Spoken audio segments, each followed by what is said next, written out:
Vous écoutez Histoire du trafic de drogue, épisode 4. Pour les barons de la drogue, le passage en politique se révèle payant. Jouant de leur image de défenseurs des plus pauvres, des victimes d'un État répressif, ils capitalisent un fort soutien populaire. Et plus l'État les attaque, plus ils se renforcent. Au cœur du triangle d'or, Kunsa en fait la plus parfaite démonstration. Au début des années 80, la géopolitique a totalement changé dans la région. La Chine est entrée dans le concert des nations. La paix revient et le royaume thaïlandais n'a plus besoin de ses alliés encombrants. Le roi de l'héroïne, devenu inutile, est chassé et trouve refuge en Birmanie, sa terre natale. Kunsa implante ses laboratoires dans l'État Shan sans rencontrer la moindre opposition de la part de la dictature birmane.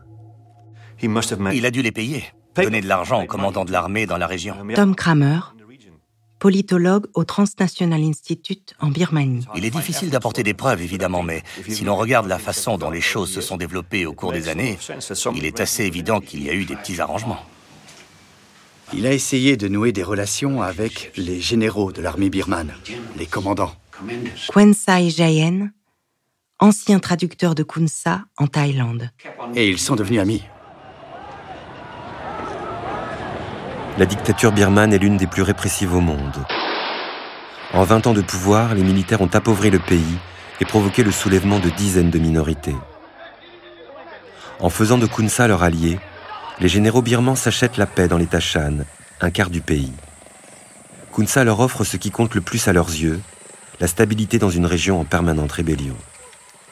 Kunsa Kunsa a fait quelque chose d'extraordinaire. Petit à petit, en assassinant les autres leaders, Alfred William McCoy, historien. en utilisant des menaces de mort, il a forcé les Shan, le mouvement Shan qui était très divisé, à le respecter de plus en plus comme leur leader. Et il a bâti une armée de 20 000 hommes. Il disait qu'avoir une grande armée ne sert pas à se battre. Kwensai Jayen, ancien traducteur de Kunsa en Thaïlande. J'ai une grande armée parce que je ne veux pas me battre. Si j'ai une petite armée, l'armée birmane essaiera toujours de me trouver et de m'éliminer.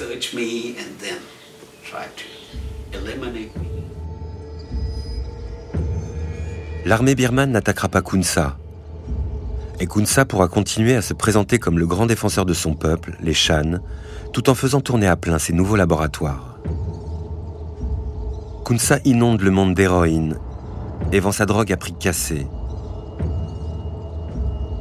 Dans les années 80, en Europe, les seringues passent de bras en bras.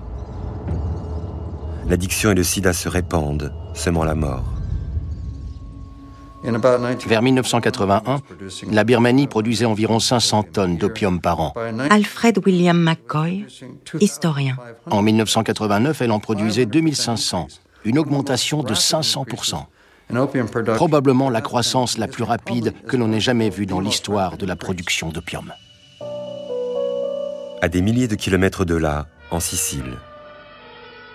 Pour s'attaquer aux parrains de Cosa Nostra, Totorina, les juges les plus téméraires se rassemblent au sein d'un pool anti-mafia autour de deux figures charismatiques, Paolo Borsellino et Giovanni Falcone.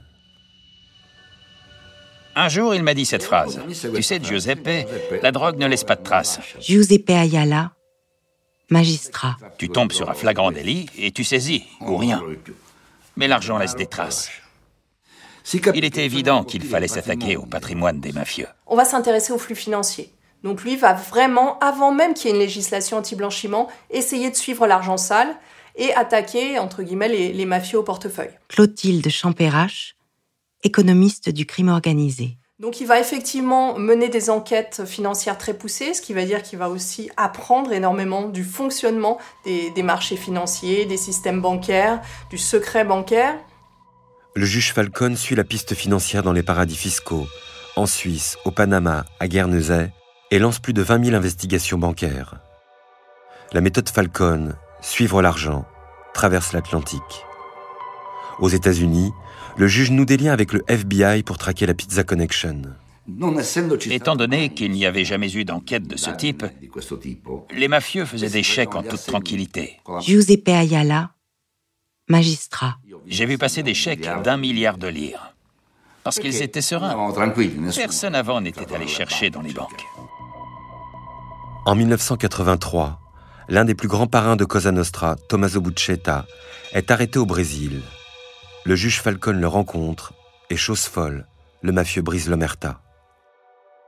Lui a été une victime de la répression féroce de Totorina qui a tué quasiment toute sa famille. Il est donc seul. Jacques de Saint-Victor, historien du droit. Et pour se venger, il va révéler tous les secrets du fonctionnement intérieur de Cosa Nostra au juge Falcone.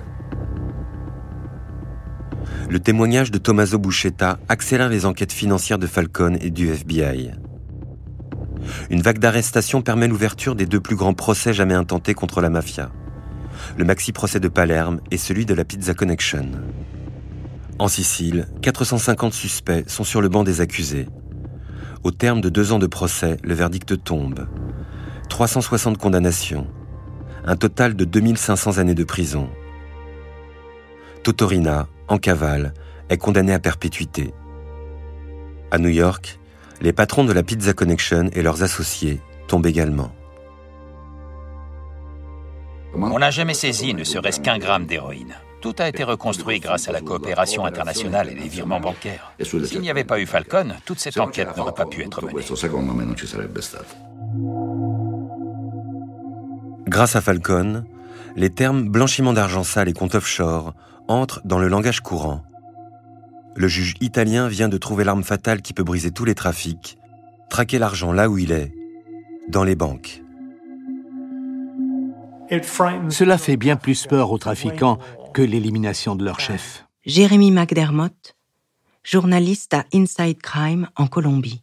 Et quand il est question de blanchiment d'argent, c'est sur les marchés internationaux que l'on peut porter des coups sévères. On attaque le trafic de drogue par le blanchiment, alors que la question du blanchiment, elle est immensément plus large que seulement ça. Clotilde Champérache, économiste du crime organisé. L'argent, on fait tout pour qu'il puisse circuler de façon la plus libre possible. Il y a une dérégulation qui fait qu'il y a une fluidité des mouvements des capitaux, des personnes et des marchandises, mais chaque État reste libre aussi de faire de son État un paradis fiscal ou non, d'avoir un régime fiscal ou un régime d'anonymat bancaire spécifique.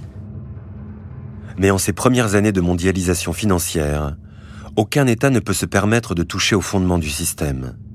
Reagan revient aux méthodes anciennes, la force et la diplomatie. En 1988, au Mexique, Félix Gallardo est lâché par le pouvoir. Mais depuis sa prison, le trafiquant dissout son cartel et répartit les territoires entre les jeunes loups. On perd la trace d'une grande organisation facilement identifiable. Désormais, chaque poste frontière est contrôlé par un nouveau cartel. Washington ne le comprendra que bien plus tard. En 1989, quelques semaines après la chute du mur de Berlin, les États-Unis envahissent le Panama et font tomber son dictateur Manuel Noriega, allié de la CIA et des narcotrafiquants. Dans sa lutte anti-drogue, l'Amérique se libère de ses logiques de guerre froide. En Colombie, la rumeur d'une intervention militaire de Washington fait la une des journaux. Pablo Escobar ne veut pas finir dans une prison américaine. Sa tête, il faudra venir la prendre sur une montagne de cadavres. Tant que le Parlement n'annule pas le traité d'extradition, ce sera la terreur à tous les coins de rue. Après une série d'attentats aveugles, Escobar fait abattre 4 candidats à la présidentielle. Le favori, Luis Carlos Galán, est assassiné en plein débat public. Il est remplacé par son chef de campagne, César Gaviria, qui échappe de peu à un attentat.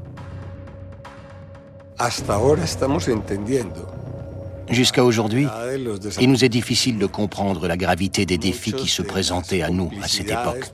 César Gaviria, ancien président de la Colombie de 90 à 94. Les complicités, par exemple, au sein des forces de l'ordre, de la police, de l'armée, dans la mort de certaines personnalités.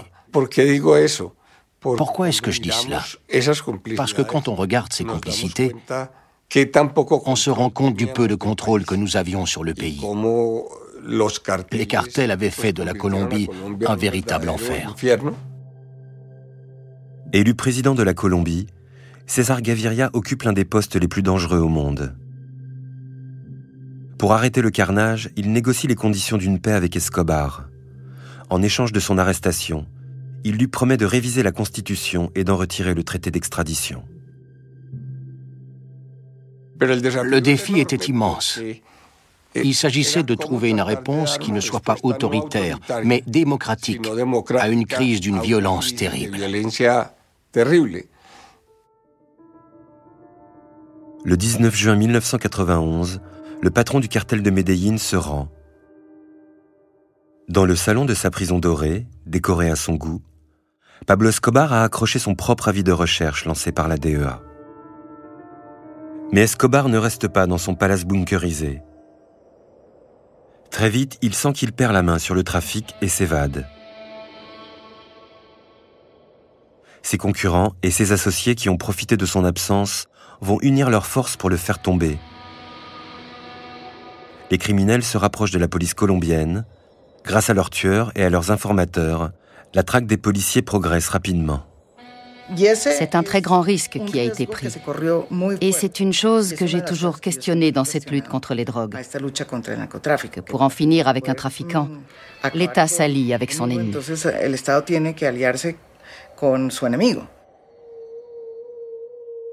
Le 2 décembre 1993, Pablo Escobar est abattu sur un toit de Medellín. Il aura fallu que tous les efforts se combinent, DEA, police colombienne, trafiquants de drogue, pour venir à bout du plus grand trafiquant de cocaïne au monde. Le 25 mai 1992, l'Italie tout entière est en deuil. Dans les cercueils, les corps de Giovanni Falcone, son épouse et leurs 3 gardes du corps, morts soufflés par une bombe.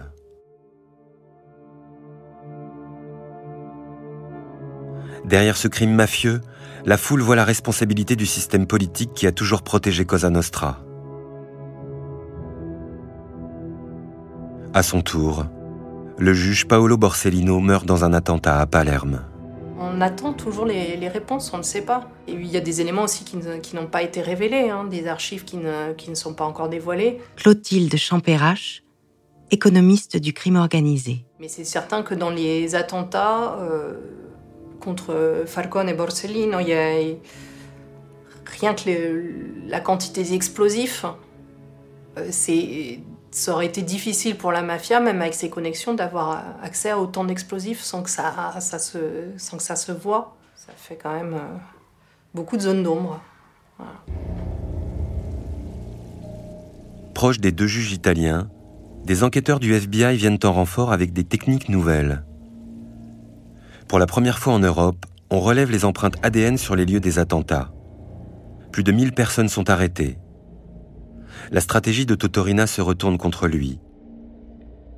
Trahi par les siens, le parrain des parrains est incarcéré en 1993 et mourra en prison 25 ans plus tard.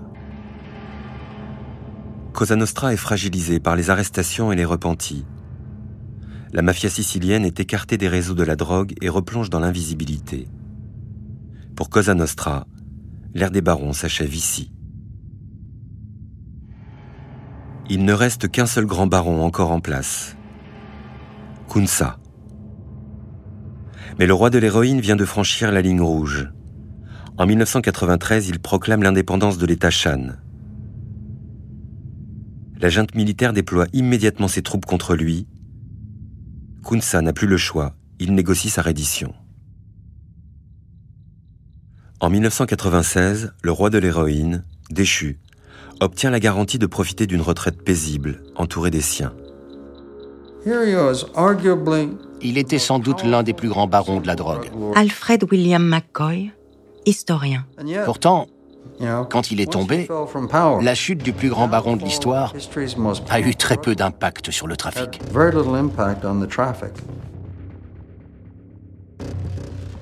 L'ère des barons aura fait passer le trafic de drogue au niveau des grands produits de consommation. Le business de l'héroïne et de la cocaïne pèse aussi lourd dans l'économie mondiale que le textile. Qui peut croire que la fin des barons résout le problème ? Une troisième génération va bientôt prendre la relève. Vous venez d'écouter Histoire du trafic de drogue. Si vous avez aimé ce podcast, vous pouvez vous abonner sur votre plateforme de podcast préférée et suivre Initial Studio sur les réseaux sociaux.